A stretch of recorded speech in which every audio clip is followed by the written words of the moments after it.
dia. Dalam sebuah hadis yang sahih dikatakan, diceritakan tentang orang yang paling terakhir keluar dari surga, dari neraka, terakhir penghuni surga.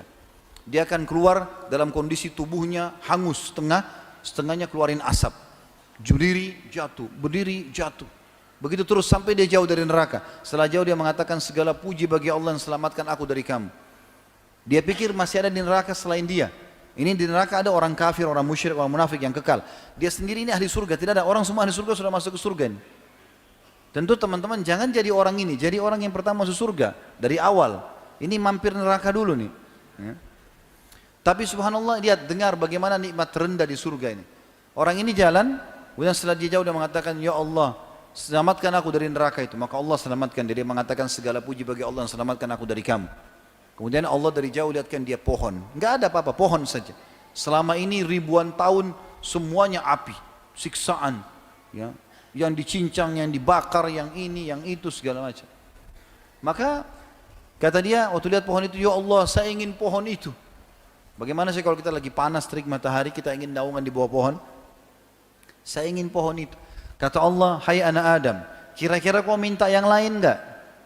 Dia bilang, tidak ya Allah, saya tidak akan minta yang lain, pohon itu saja. Maka Allah bawa dia dengan suruh malaikat bawa ke pohon itu, dia bernaung di bawah pohon itu. Kata Nabi SAW, dia kira dirinya orang yang paling besar nikmatnya pada Allah, dari Allah.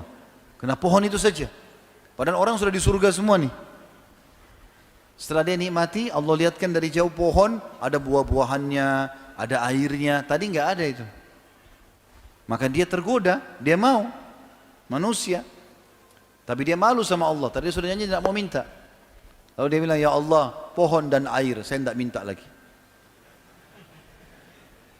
Kata Allah SWT, hai anak Adam, sudah janji tadi. Ya Allah, pohon sama air, tidak minta lagi. Lalu dia kasih janji-janjinya sama Allah. Kata Nabi SAW, dia janji sama Allah, tidak akan. Baik, Allah antar ke pohon itu. Dia nikmati buahnya, dia mandi di airnya, segar. Dia anggap nikmat, dia adalah hamba Allah yang paling besar nikmatnya. Dari kejauhan setelah itu Allah bukain pintu surga, gerbangnya. Kecium bau wanginya. Dia lihat orang pakai baju sutra, dayang-dayang, pohon-pohon yang indah. Dia mau minta sama Allah, dia malu. Sudah janji tadi. Tapi ini surga, kalau dia bilang, ya Allah surgamu, saya enggak minta yang lain. Kata Allah, hai anak Adam, enggak ada yang memuaskan kamu. Apa kau mau aku berikan kamu seperti yang dimiliki oleh raja terkaya dunia? Sekarang saya akan masukkan kau ke surga ini, seperti permintaanmu. Tapi aku kasih kamu yang seperti dimiliki raja terkaya dunia. Tahu siapa ini teman-teman? Sulaiman alaihissalam. Kalau kita bilang raja terkaya di dunia, Sulaiman. Sulaiman alaihissalam bisa suruh jin, bisa bicara sama hewan, istananya dari kaca, luar biasa. Enggak ada raja seperti Sulaiman. Sampai kata Nabi SAW, Sulaiman telah minta kerajaan tidak boleh orang sebelumnya dan sesudahnya. Kata Allah SWT, hai anak Adam, maukah kamu? Aku berikan kau yang dimiliki raja terkaya dunia. Dia bilang, raditu ya Rabb, aku ridho. Jangankan begitu, masuk surga itu sudah cukup, apalagi dapat yang terkaya raja dunia. Ya. Maka Allah bilang, wala kamithluhu, kau akan dapat dobelnya. 2 kali lipat. Maaf. Lalu dia mengatakan, raditu ya Rabb, aku ridho hai Tuhanku. Allah lagi bilang, wala kamithluhu, kau akan dapat lagi yang dobelnya. Terus saja dia mengatakan raditu, Allah juga mengatakan, dan kau akan dapat semisalnya sampai 10 kali lipat. Saking gembiranya dia mengatakan, engkau adalah hambaku dan aku Tuhanmu ya Allah. Dia balik karena bahagianya dia. Jadi teman-teman, surga yang dijanjikan ini depan mata. Ada orang mati syahid di perang Khaybar. Orang ini baru masuk Islam, baru syahadat. Rupanya waktu Nabi SAW dengan 1399 pasukan beliau, 1400 dengan beliau SAW mengepung benteng, berhasil menembus benteng Yahudi. Ada 9 benteng, yang pertama tembus. Lalu Nabi SAW bagi-bagi harta rampasan perang. Rupanya orang ini pantau peperangan Nabi SAW. 40 hari dia lihat tiap hari peperangan Nabi. Maka dia tertarik lihat Islam. Orang sholat, baca Quran. Dia orang Arab, dia ngerti Al-Quran, bahasa Arab. Dia tertarik. Setelah Nabi SAW menang, dia datang kepada para sahabat tanya, ini agama apa kalian ini? Kata dijelaskan oleh para sahabat, ini agama Islam, di bawah itu adalah utusan Allah gini-gini. Dia tertarik, dia mau masuk Islam. Kata para sahabat, langsung aja ke Rasulullah SAW, di depan tuh. Nabi SAW lagi bagi-bagi harta rampasan perang.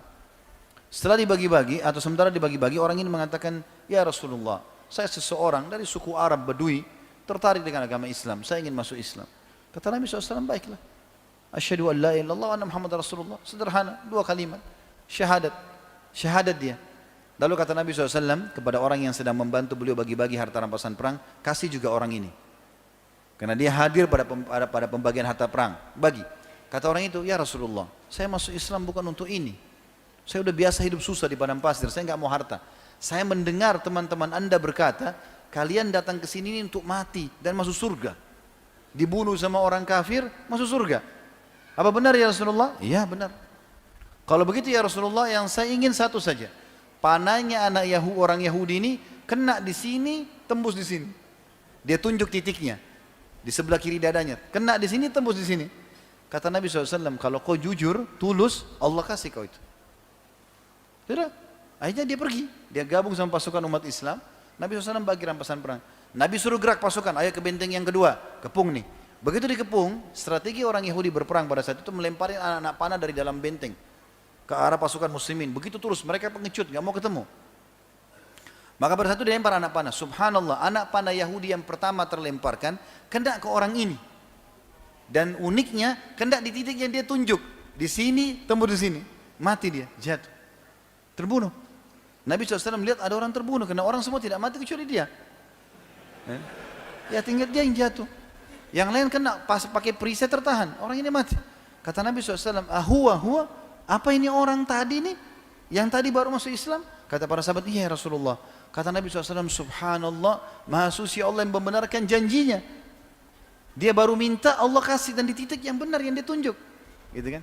Lalu apa kata Nabi SAW? Siapa yang ingin melihat penghuni surga yang belum pernah sujud sekalipun, ini orangnya. Tidak pernah sholat ini, baru syahadat mati. Dan mati syahid. Dan dia ikhlas. Ya? Maka dia masuk surga. Lalu apa kata Nabi SAW? Ini wasiatnya, ini penutupan bahasan kita. Apa kata Nabi SAW?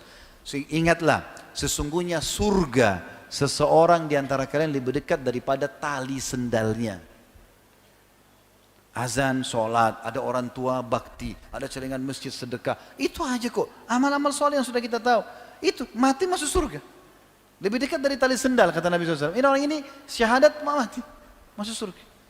Dan ingatlah, seseorang di antara kalian lebih dekat dengan nerakanya dari tali sendalnya. Hati-hati. Ke diskotik, mabuk-mabuk, ke karaoke, keluar tabrakan mati. Masuk neraka. Lebih dekat dari tali sendalnya. Dan ingat teman-teman, orang yang baik, orang yang soleh, Allah buat manusia suka. Allah suka dia, dikasih pahala banyak. Allah juga buat manusia suka. Kalau kita baik, asal antum ikhlas ya, bukan cuma performance saja, bukan cuma penampilan, betul-betul apa yang ada dalam zahir ini yang kelihatan, begitu dalam hati antum. Ikhlas kepada Allah. Allah akan buat itu efeknya besar. Orang pun akan suka sama kita. Allah suka, Allah kasih pahala, Allah juga buat orang-orang suka. Yang suka kita orang-orang yang soleh seperti kita tentunya. Orang yang fasik tidak bakal suka. Dia tidak suka dengan orang-orang yang baik, gitu kan? Begitu juga dengan teman-teman orang yang buruk, maka Allah benci. Allah buat juga orang tidak suka. Orang kalau walaupun dia teman dekat, tapi orang itu suka bohong, orang itu kasar, orang itu suka mukul, mencuri, temannya pun tidak suka sama dia. Tapi kalau orang jujur, amanah, santun, ramah, orang suka. Maka kenapa tidak jadi orang soleh ini? Apa uzurnya? Dan kenapa harus menjadi orang buruk? Untuk apa? Ingat, peringatan sudah sampai ke Bapak Ibu sekalian. Allah Subhanahu wa taala akan minta pertanggungjawabannya teman-teman. Maka ambil ilmunya, amalkan. Semoga insya Allah kita menjadi orang-orang saleh dan ditutup dengan husnul khatimah.